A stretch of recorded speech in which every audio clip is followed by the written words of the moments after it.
He was militantly opposed to us searching for our birth mothers. That we should always remember that she was our mother. So now I think I have two mothers, adopted mother and a biological mother. Right. I don't have any problem with that. But my adopted mother did have a problem, and she just wanted it to be the only one, and she was very insecure. I think it's kind of natural, I can understand it. I have empathy for her, but I don't like her approach of just saying, no, don't do it.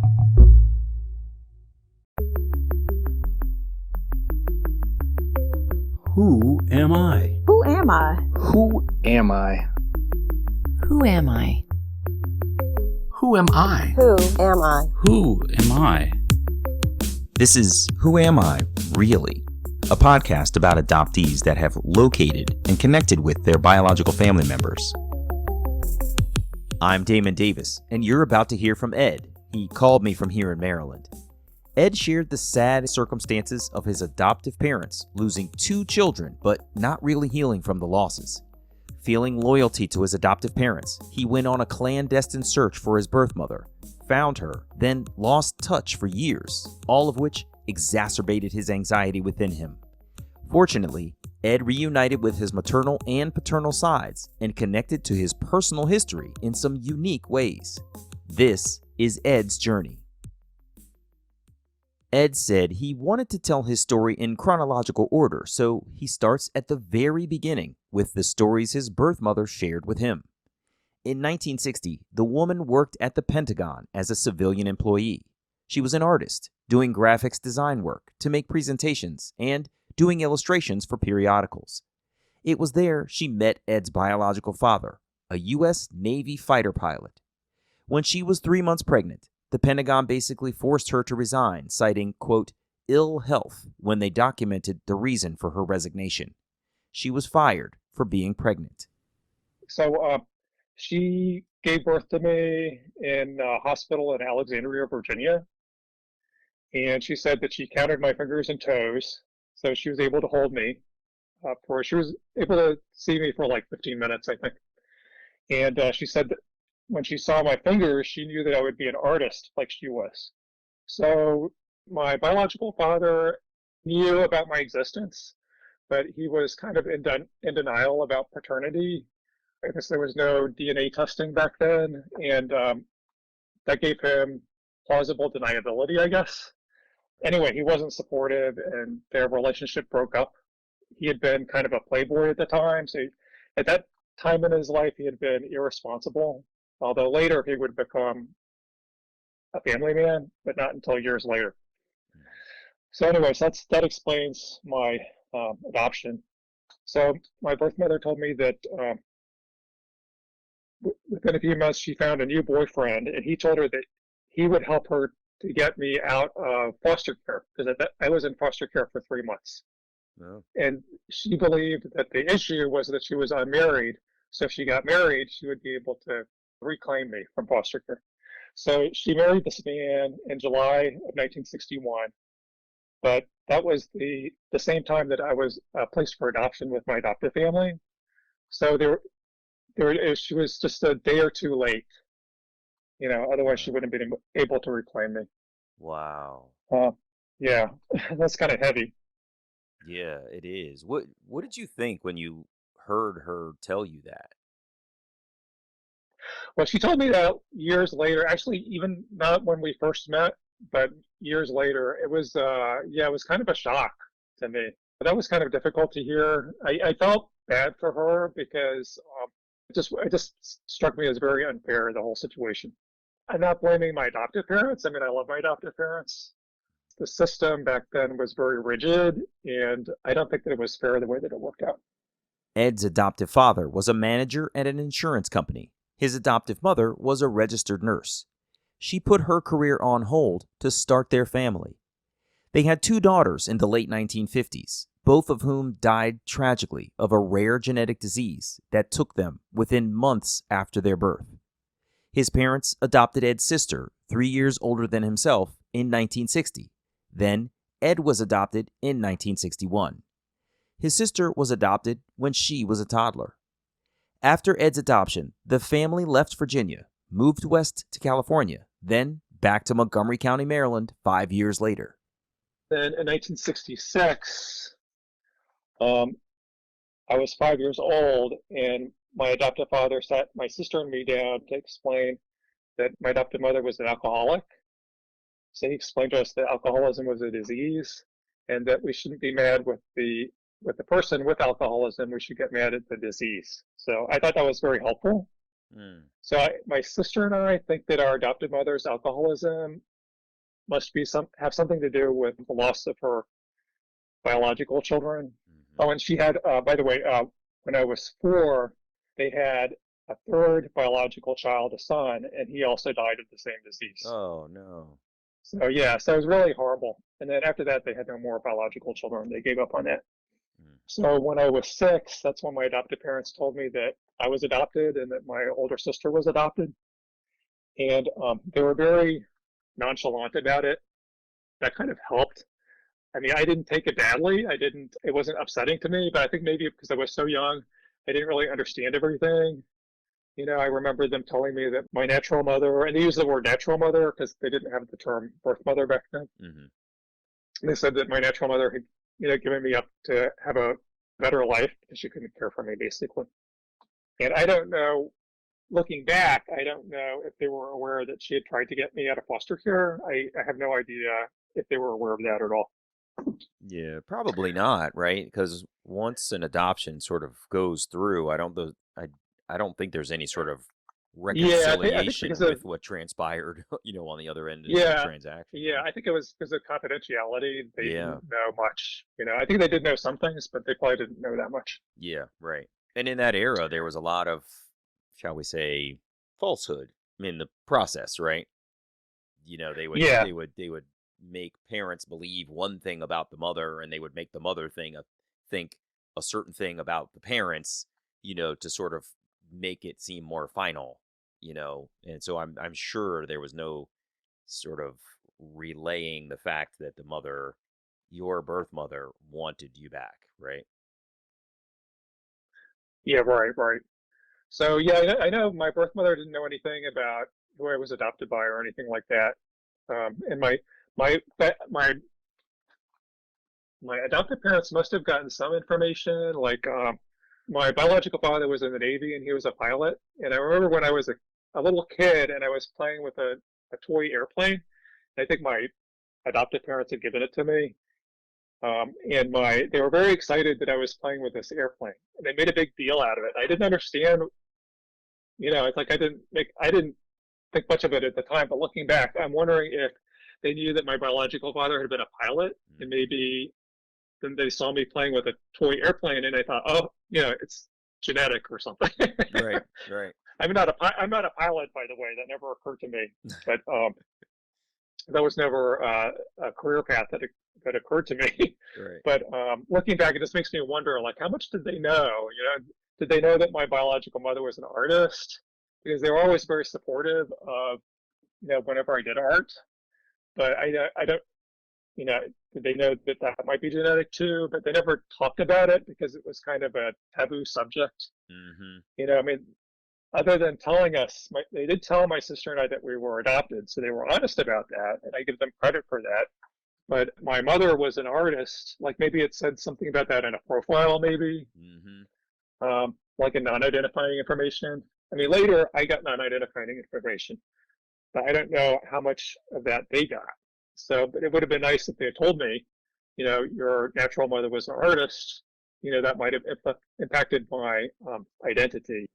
In retrospect, Ed thinks his adoptive father may have been measuring him against the image of his birth father, the fighter pilot. He had the sense that his adoptive father may have been hoping his son would grow up in that image, and he may have been disappointed in Ed. Ed also shared that at 13, he had made an important realization about his identity. I realized that I was gay, and I think that might have something to do with it, although I could have done worse for adoptive parents or for parents, period. They took it pretty well, but back then, especially, that was I think difficult for parents to hear that one of their kids is gay.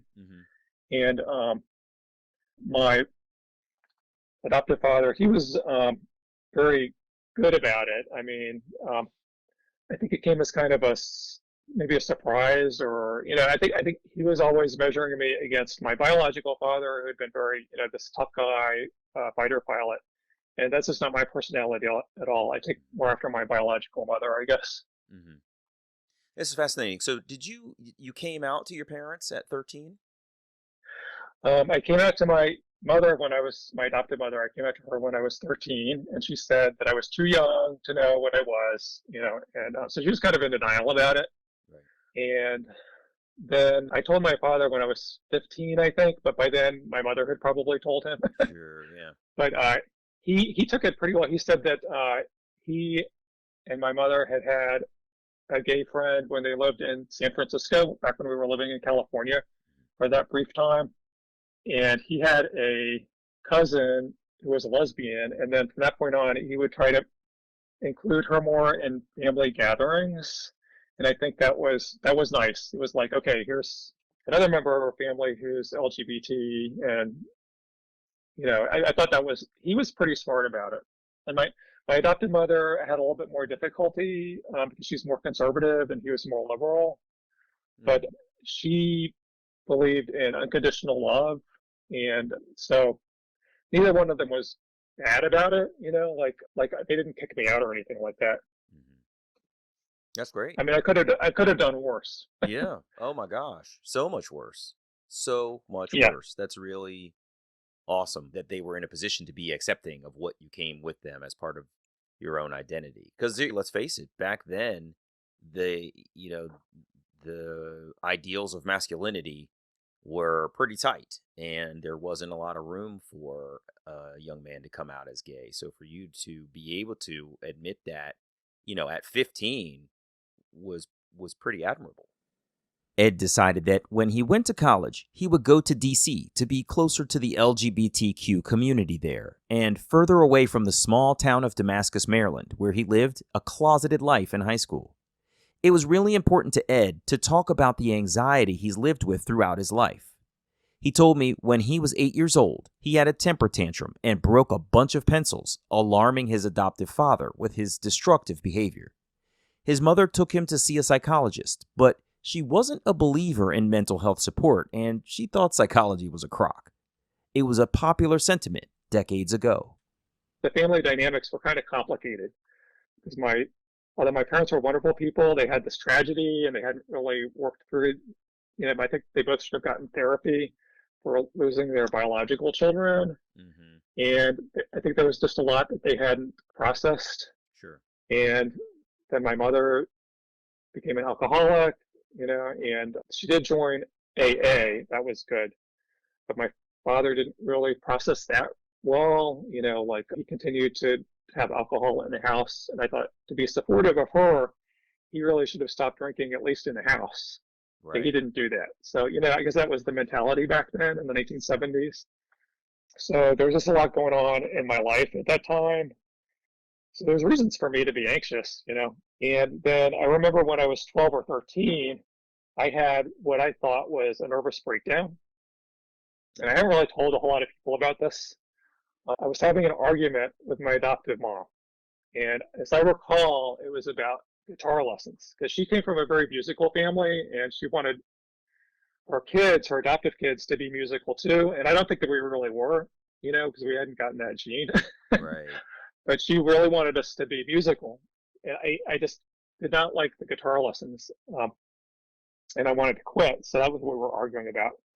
And I had kind of a seizure, and I remember falling on the floor in the bathroom and kind of losing control of my body. I was very sweaty and I couldn't move my hands or my arms or exactly what I wanted to. It was very weird. And at the time I climbed into the bathtub and I was fully clothed and I was drenched in sweat. And then I asked my mother after the episode had passed. I got out of the bathtub and I was having a conversation with her and asked, was that a nervous breakdown? And should I go back to see the psychologist again? And she said, well, psychology's a crock. Oh. So we didn't go back to see the psychologist again. But I think that had to do with I think it was psychological. I don't remember if she took me to get checked for epilepsy. I mean, in retrospect, that would kind of be a logical thing to do, Hmm. but I'm not epileptic. So that was when I talk about having anxiety, that's what I'm talking about. That was kind of an extreme example of my anxiety. In college, Ed's anxiety subsided. He had met other people in the LGBTQ community, and college was a good time of his life. He was on the dean's list a few times, and he felt more at home during college in D.C. In the early 1980s, it was the era of the AIDS epidemic, and Ed met the man he wanted to have a long-term relationship with. I wanted to settle down because I was nervous about that, and we've been together ever since. And he's deaf. He taught me sign language. Oh, wow. So I was busy with that, busy getting settled in my career. And my adoptive parents got divorced in 1985, and my mother was in a treatment program for alcoholism, and that treatment program succeeded, and she's was sober ever since then. As an adult, Ed learned that one of his friends was also an adoptee and was on a search for his birth mother. Hearing that search was possible, Ed started thinking about finding his own birth mother. When Ed was 29 years old, he joined a group called Adoptees in Search. My adoptive mother was very insecure about my sister and me ever searching for our birth mothers. At one point, I was a teenager in high school, and my sister was, I think, at college, and she was home for the summer. And this is one of the few times that my adoptive mother talked to us about adoption, because my adoptive mother had been reading a book by Christina Crawford. This is the adoptive daughter of Joan Crawford. The book was Mommy Dearest. Yes. And my adoptive mother sided with Joan Crawford. Oh, And she was very mad with Christina Crawford because I guess because my adoptive mother was an alcoholic and an adoptive mother. She identified with Joan Crawford and she took her side, and she was mad at Christina, and she said that Christina was just out for money and she should have been grateful to Joan Crawford and all of this stuff. So, and she said that my mother, my adoptive mother, told my sister and me that she was militantly opposed to us searching for our birth mothers, and that we should always remember that she was our mother. So now I think I have two mothers, adoptive mother and a biological mother. right. I don't have any problem with that. But my adoptive mother did have a problem, and she just wanted it to be the only one, and she was very insecure. I think it's kind of natural, I can understand it. I have empathy for her, but I don't like her approach of just saying, no, don't do it. So anyway, when I decided to search, I decided to just do it behind her back, just not tell her, so just kind of secretive. And maybe that's not the best approach. Secrecy is usually not a good approach. But I kind of felt like the adoption system, the baby scoop era adoption, was secretive itself. So, I mean, I guess two wrongs don't make a right. But I felt like, okay, well, everything was secret on their side. They were keeping secrets from my sister and me, probably, like my birth mother being an artist or my biological father being a Navy pilot. Those are things that they probably kept secret from me. So, Right, but the other thing is, when you don't feel supported in your search, but you want to search, why would you tell someone to continue to not get yeah, supported? You know what I mean? Like, there's no real yeah, benefit to saying, hey, just wanted to know that thing you told me not to do, I'm still doing it. That's not going to go well. So I yeah, understand exactly. And exactly why. I was really worried about my adoptive mother and her sobriety. I didn't want her to relapse, Oh, you yeah, know, and so I treated her, she complained to me sometimes that I treated her like she was made out of glass. And also, many adoptees, we have this sense of divided loyalties, and am I being disloyal to my adoptive parents? And we carry around guilt. And I was definitely still in that guilt phase back then. But anyway, my curiosity just got the better part of me, I guess. Ed was 31 when he was with the Adoptee Birth Parents Support Network. They put him in touch with the Virginia Department of Human Services, who ushered him through the process. The processing fee was $340 for search services. In August of 1993, a social worker called Ed to say that his search was successfully completed and his natural mother had consented to contact. of course, I was thrilled. And we started off by exchanging letters with photographs. And she told me that her parents, or my maternal grandparents, had already passed away. So on September 27th, 1993, I talked with her on the phone for the first time. And we learned we had a lot in common, that we were both artistically inclined, that we were both fans of an architect named Frank Lloyd Wright. He's kind of a famous architect from the 1930s and 40s. And he designed Falling Water and a number of other famous buildings. And I was just very fascinated with him in high school. And then when I was talking with my birth mother, I found out that she had also been fascinated with Frank Lloyd Wright when she was a teenager. It's like, what? That's incredible. I mean, yeah, how common that's. I mean, it's not that he's an obscure architect and he's pretty famous, but still, how many teenagers geek out on Frank Lloyd Wright? Right. She told me that her mother had nervous breakdowns. So I thought, oh, okay, that's interesting. I have this anxiety issue, and I had a nervous breakdown, and her mother had nervous breakdown. So maybe there's something genetic there, you know. So I don't know if what she had was psychogenic seizures, you know, like the one that I think that's what I had, but maybe, you know, I don't know. I asked Ed if it was a relief to hear that the kind of episode he experienced when he was a teenager was in his biological history. He told me an adoptee's life can be like a big puzzle, so it was good to get more puzzle pieces to work with. But he admitted it would have been nice to have known that portion of his family medical history years before, back when he needed it. I think as an adoptee, that's something that really bugs me. The system of adoption is the lack of family medical history, and that it's just not passed on to the adoptees. Even if it's passed on to the adoptive parents, you know, at least in my case, it didn't get passed on to me. We just kind of breezed past the lead up to Ed meeting his adoptive mother. So I asked him to go back a bit to share what happened before they met. He said they exchanged letters and photographs using fax machines back then. Ed said it was very exciting to be receiving correspondence from his birth mother. On a 3-day weekend that winter, Ed drove down to North Carolina to meet his birth mother and her second husband. I was just on cloud nine the whole time that I was with them. I didn't really read up on how you're supposed to do a reunion. You know, I went into it very naive. You know, like since then I've read advice that you should bring someone along with you for emotional support, you know, your partner, or you should meet in a neutral place like a hotel lobby or something like that. I didn't know any of that stuff, so I just drove down there by myself, and I stayed as a guest in their guest room in their house. Wow. But luckily, it all worked out fine. You know, it wasn't like I didn't get rejected. You know, that does happen sometimes, sadly.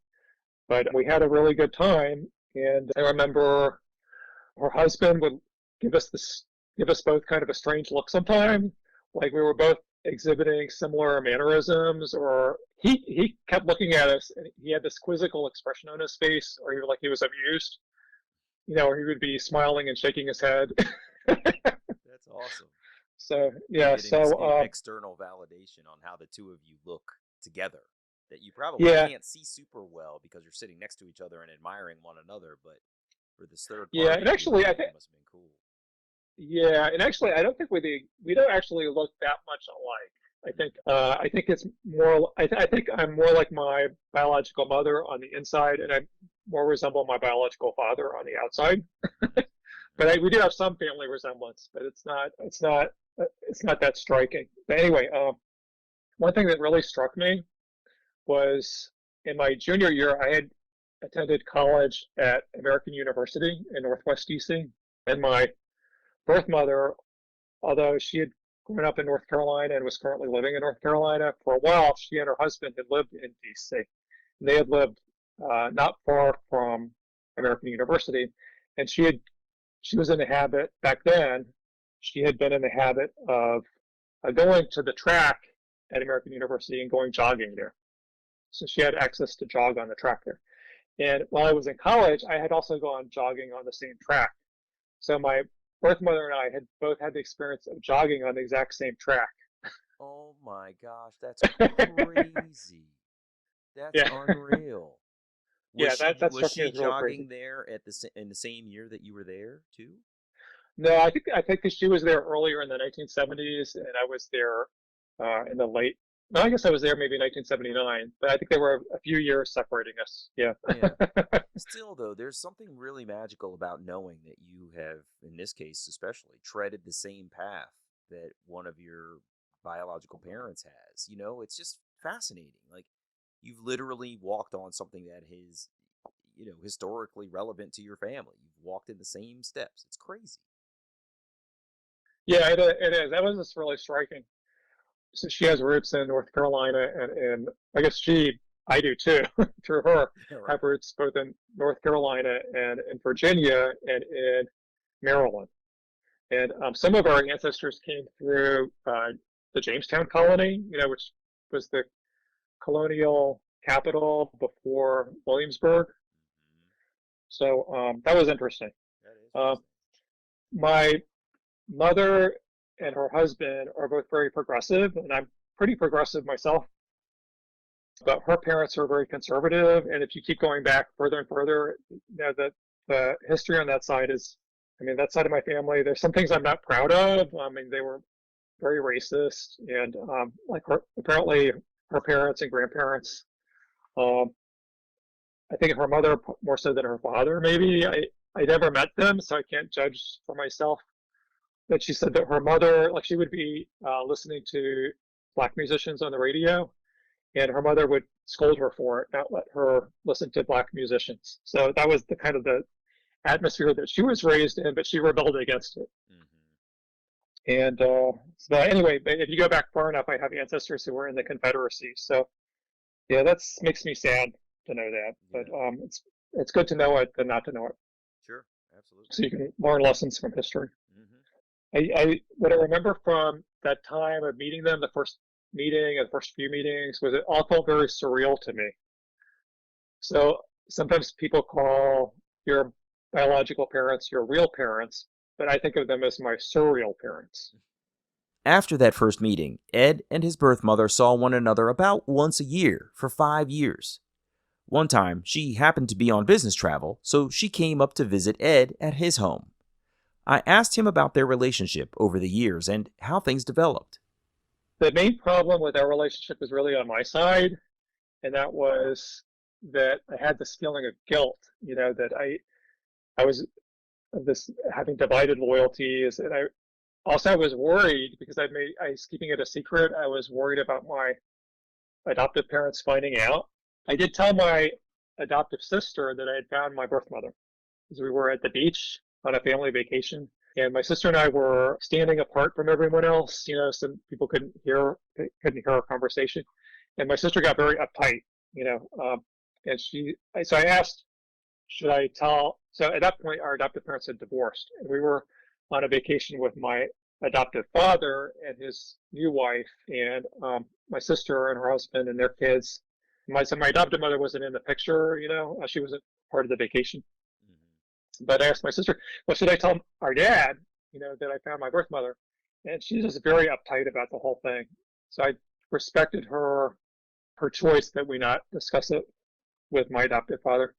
So my sister and I, because it was kind of adoption was kind of a taboo subject in our adopted family. We didn't talk about it much. We both kind of had a hang up about it. So I explained to my birth mother that I was keeping her a secret, and she said that it made her feel like the other woman, but she went along with it. In the late 1980s, Ed's birth mother retired, and she and her husband moved out of North Carolina. She thought she told Ed the name of the island they were moving to and her forwarding mailing address. Ed can't remember receiving that information at all. They lost touch with each other. But the thing was, Ed hadn't moved, and the woman still had his contact information, so Ed couldn't figure out why his birth mother wasn't reaching out to him either. I was kind of resented that. I felt a little bit rejected. At some point, I started having panic attacks. So this is my anxiety coming back. Like at one point, I thought I was having a heart attack, and I went to the hospital and everything. And the doctor said, "No, you're not having a heart attack. So maybe you're having a panic attack, and you should be seeing a psychologist." So I made an appointment with a psychologist, and I don't remember if the topic of adoption came up because I was still kind of in the fog, and I knew I was suffering from anxiety. I didn't connect it to losing touch with my birth mother. But in retrospect, I do. In retrospect, I totally think it was because I had lost contact with my birth mother. Because now I know about the primal wound and all of that. So I think that that's fed into my anxiety. I wouldn't say that's completely explains my anxiety, but I think that's a factor in my anxiety is when if you've read the primal wound, most or many adoptees have. I hadn't back then. I wish I had. That would have clarified a lot of things. Yeah. The primal wound is about when a baby is separated from their biological mother. They experience separation trauma, and it's something that's most people don't realize happens. So that was proposed in a book written by Nancy Verrier, a psychologist in California back in the early 1990s. So anyway, where was I? I was having these panic attacks. I saw a psychologist, and I don't remember if I mentioned that I was adopted, but anyway, we didn't connect it with my adoption or with my having lost touch with my birth mother. We didn't explore any of that, unfortunately. And I felt like I really wasn't getting much out of the psychologist, so I stopped seeing him. Late one night, Ed was up watching television when he saw an advertisement for a program for people suffering from anxiety. Lucinda Bassett said in the commercial that she was a motivational speaker who had also suffered from anxiety, but had learned a path to conquering hers, offering to help others to find their way out of their anxiety with her program. So I ordered her audio tapes, and I listened to them, and I followed her advice, and I got my anxiety under control. So that was what happened. That's what happened there. That's really fantastic.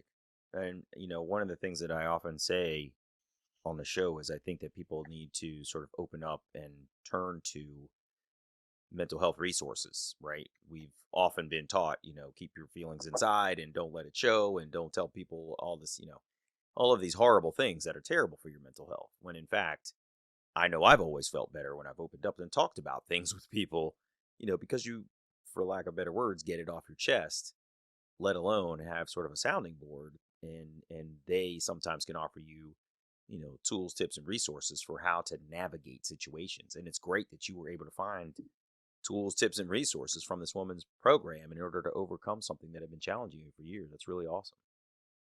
Yeah, I think so. I mean, it was a big help to me. It was self-help basically, but I feel like the psychologists that I saw when I was a child and then again as an adult, they completely missed out on the adoption angle. In retrospect, I don't think they were what you would call adoption competent. And I think that they should have read. Well, when I was a child, the book about the primal wound hadn't been written yet. Right. But by the time I was an adult, by the time I was having panic attacks, that book had already been written. It would have been ideal if I'd gone to see a psychologist who would have asked me, "Are you adopted?" And oh, by the way, there's this book, The Primal Wound. I could have educated myself about it back then. Years went by. Ed and his husband got married in 2009 when their union became legal. At home one day, Ed decided to Google his birth father's name, Scott Purvis. He's kept his birth mother's identity private here because he wants to preserve her anonymity, but he's comfortable sharing his birth father's identity because the man is deceased and he made history, which Ed will explain shortly. I came across a biographical entry for a man named Ronald Scott Purvis, and it said that he was a financial planner and that there was a mountain in Antarctica named after him, Purvis Peak. And I thought, well, that can't be the guy. Like, why would my biological father have a mountain named after him? That's crazy. Right. So I just dismissed it. So time went on, and then in 2010, my adoptive father passed away. He had Lewy bodies dementia. It was very sad.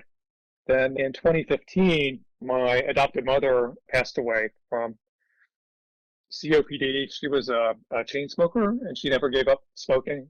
And she died of COPD. So that was very sad. She was when I was there at her deathbed. and she had a smile on her face, and that just really struck me. I mean, I haven't seen many people die, but I'd never seen someone die with a smile on their face. That was very reassuring to me that she had died in a peaceful way. And in retrospect, I think it was because she was looking forward to being reunited with her biological babies in heaven. You know, she's very religious, and she was looking forward to being reunited with her biological children and her other family members too, and with her parents in heaven. I bet Um, you're right. That's a really fascinating insight that, children whom she had given birth to who, parted this earth way too soon. I'm sure that they were on her mind every single day. And you're probably right. That's really interesting that you were able to pick up on that. so we had her memorial service in August, and then after her memorial service, it's like a light bulb went off, and I decided it's really time for me to search for my biological parents. I mean, to reconnect with my birth mother and to search for my birth father.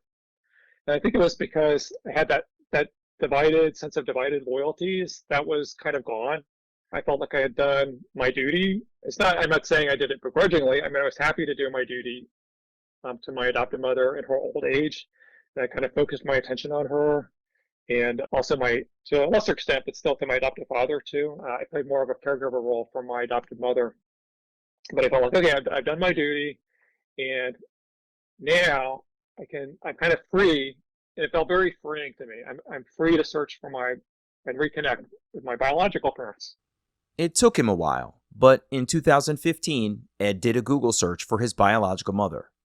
He said he kind of kicked himself for not searching and reconnecting with his birth mother before then, but he was kind of in the fog of it all, feeling rejected by her since she hadn't been in touch, and there were several competing emotions within him. He found her phone number at her new retirement home. When he called, she answered the phone, and the 18-year disconnected estrangement was over. We renewed our relationship. By this point, we were both on Ancestry.com, and she shared her family tree with me from Ancestry. And she'd done a lot of work in the last 18 years, a lot of genealogical research. That was really interesting. And then in August 2015, I found my biological father through Ancestry, through his Naval Academy yearbook. And I looked at the photo, this Naval Academy cadet photo, and I thought I saw a resemblance. And I was wondering, wow, am I crazy? Does he really look like me, or is it just wishful thinking? But it just set my head spinning. Oh my gosh. Ed had done some research on Facebook where he found the man's wife's Facebook page and links to the pages of their 3 children. He found the man's contact information after paying a small fee to an internet search service. Ed worked up his courage and made the call. The man's wife answered, and she was receptive to speaking with Ed, but she also wanted to confer with her daughter. I mean, this guy calls out of the blue, saying he's her husband's son? Of course, that was reasonable. The daughter suggested they take a DNA test to prove their relation, if there was one. The parties met at a hotel halfway between their homes in Maryland and Virginia to do a paternity test. I did the cheek swab, and then his wife helped him do the cheek swab. Now, at this point, he had the beginnings of Alzheimer's, which was unfortunate, but he was still with it enough to be able to have conversations. So he couldn't live independently. He was living with his wife, and she was his caregiver, but he could still have conversations. So we met at this hotel, and I was so nervous. I had so much anxiety about this meeting. My blood pressure must have been through the roof. I asked my stepmother, my adoptive father's widow, I asked her to drive me. So she drove me to this hotel. It was like 2 hours away. And we met, and my biological father, we shook hands. He was kind of reserved, but he was polite. He was also very skeptical. He still thought that he wasn't the guy. Like this whole time, my whole life, he had known about me, but he had it stuck in his head that he wasn't the biological father. So that's the context. Okay. We had, I guess you could say it was a pleasant meeting. It was polite. I was very nervous, and Lynn's friend took our pictures because she wanted to get pictures. And I remember these three ladies, looking at both of us, looking back and forth, to see if there was a resemblance. And I felt like I didn't see a resemblance. I got into this negative mindset where I was like, oh gosh, I must have contacted the wrong guy, and I'm putting this elderly couple to all of this trouble. And, maybe it was for nothing. I felt bad. I was hoping that, I just had, oh my gosh, I was a mess. I was a hot mess. So anyway, but Lynn, she said she could see a resemblance in our noses. So, okay, that's all right if you see it. So that was a polite meeting, but we didn't hug or anything because we didn't know if we were related or not. It would take a couple of weeks to receive the results from the test. While he waited, Ed went to see a psychologist about his anxiety. For that therapy session, he brought a photo of himself with his birth father, and thankfully, the therapist verified that she saw their resemblance. I was really excited and kind of hyper during this period. So I finally got the DNA results, and it confirmed that I was Scott's biological son. And then from that point on, Scott's family became more friendly. But I forgot to mention, in the interim, during this interim period where we didn't know the results, one of my biological sisters called me, and she was very skeptical. And this was not a pleasant phone call. I got the phone call. I was at work.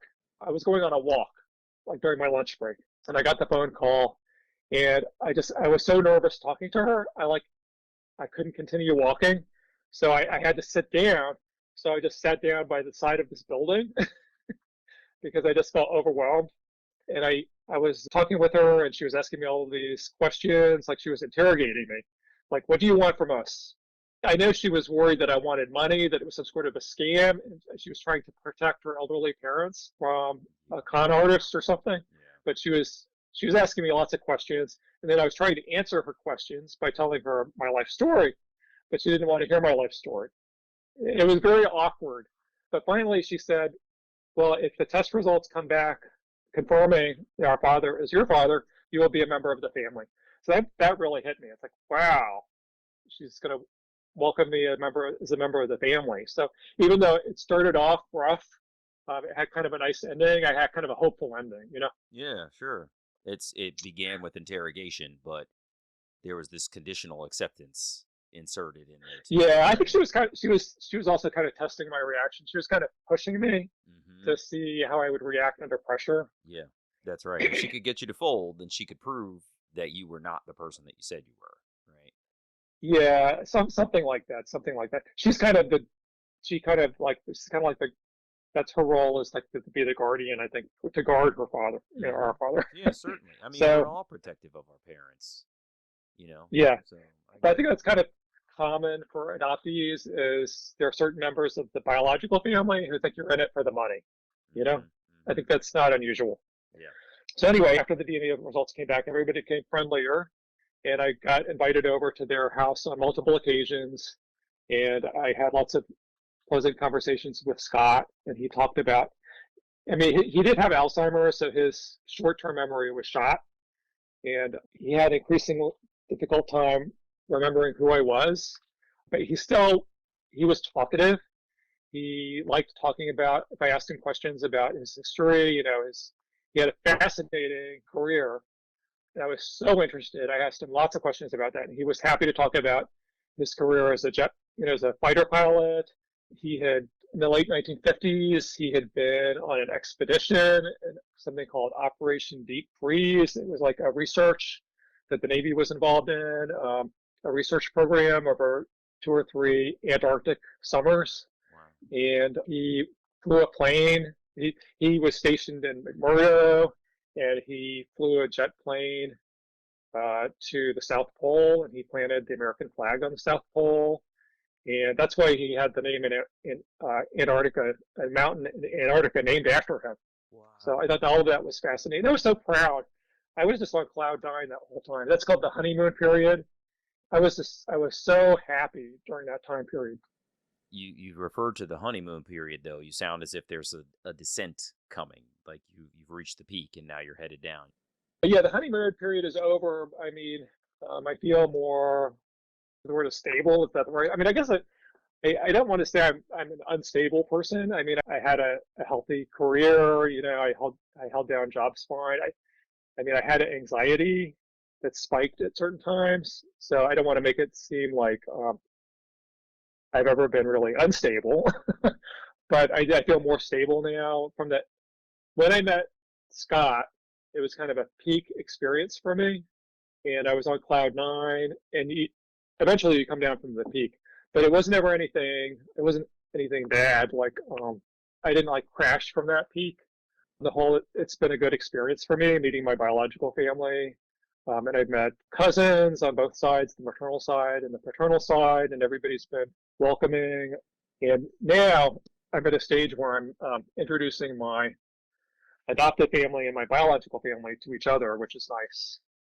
Oh, I mean, that's I would awesome. like us all to be one big happy family. I think that's probably unrealistic, Mhm. but I'm trying to like integrate these different parts of myself. That's what you have to do as an adoptee. It's a lot of integration work. And I feel like I'm making a lot of progress. Coincidentally, Ed's birth father, Scott, was also really into genealogy. But with Alzheimer's consuming his brain, the man wasn't able to convey his passion for his family history very well. When he was finally placed in a nursing home for care, Ed was concerned that the family history might be lost. So I was asking her, do you think the family tree that he had put a lot of effort into compiling a family tree, do you think it might be on his laptop? She was very friendly and supportive, and she gave me his laptop. And I guess I'm getting emotional talking about this. She gave me the laptop, and I found a file on it, and I didn't recognize the extension. So I did some research, and I found it was a personal ancestry file that I could open it up with a certain program called Family Tree. And I was able to open the file, and it was the Family Tree file, and it had like 13,000 names on it. So he'd done a lot of research going Wow. back many generations. That was just a treasure trove of information for me. So I learned a lot about his side of the family. His side of the family came from Ohio and New England. Um, so I have ancestors who fought on both sides of the Civil War, for the Union and for the Confederacy. So that was interesting. Yeah. Wow. Um, He sounds like an amazing guy, just for his interest in family and his adventures as a pilot and everything. I found Purvis Peak here on Google Maps. It's good. just south of New Zealand, and it's just fascinating to see. Oh, this mountain is named after Ed's biological father. That's fascinating. Yeah, that was fascinating. And I think when you're adopted and you haven't found your biological family yet, it's like you have a tendency to think the worst. Hmm. Um, like, oh, maybe they were drug addicts, or maybe it was a rape situation, or I didn't really dwell on that a lot growing up. But when I was like beginning my search, I didn't allow myself to have positive thoughts because I didn't want to be disappointed. Sure. But I didn't like do any of that. So the thought that my biological father could have a mountain named after him, that was so far out from anything I had prepared myself for. That's crazy. That's super cool. Wow. Yeah, my biological father was active in an organization named Sons of the American Revolution, Hmm. and I think more people have heard of this organization called Daughters of the American Revolution. Hmm. But there's also Sons of the American Revolution actually came first, but Daughters of the American Revolution took off more. Right. uh, at any rate, my birth mother was also active in Daughters of the American Revolution. So I thought, well, why don't I apply to be in Sons of the American Revolution like my biological father? So on his side, we have a patriot ancestor who was a Minuteman in Massachusetts, Oh yeah. and on my mother's side, we have a patriot ancestor who served in North Carolina in the Continental Army. So I applied through my mother's side. So all I had to do was piggyback on her application. So I was accepted into Sons of the American Revolution, and I'm still active in my local chapter. So I feel like I'm following in their footsteps. So that was something that I get some satisfaction from. Yeah, that's really cool that you're sort of following a historical trajectory with this organization that is similar to your own biological parents and related to your own personal history as much as it is to America's history. That's fascinating. Congratulations. That's cool. I'm halfway through it at this point. So I remember when my birth mother told me that I was born, that she looked at my fingers and she knew that I would be an artist. So I feel like I'm kind of coming full circle now. Oh, that's really cool. Wow, congratulations. That's really neat. Huh. Very good. Well, Ed, I'm always interested to hear how adoptees take on, some responsibility for their biological families, right? How they reach back to try to be caregivers and things along those lines. So that's a really fascinating sort of recent development for you. Congrats on that too. Wow. Yeah, I feel like I got experience with my adopted parents, especially with my adopted mother being a caregiver, and it's a lot of the same lessons I'm just applying to my biological mother. Yeah, that's really cool. Well, you've got an amazing story of sort of finding your way through childhood, especially with parents who were so challenged by the losses of their biological children. You've admitted that you took time to sort of come out as a gay man to them, and that's a risk that teenagers have to take, in order to sort of solidify their Yeah, identity. I had to I had to come out to two sets of parents: my adopted parents and then my biological parents. Yeah, that's a really good point, and I'm sure that was really challenging. But I'm hopeful that everybody was sort of accepting, and you sound like you're real solid in who you are. Yeah, I'm really blessed. Everybody's been great. That's fantastic. Well, I'm glad your journey has turned out as well as it has, and I'm glad for your sort of ability to get over your anxiety and stuff. And I wish you all the best going forward. Okay, Ed? Thanks for sharing your story. Okay. Man. Okay, thanks, Damon. You take care. All the best. All right. Okay, you too. All right. Okay. Bye Bye-bye. bye.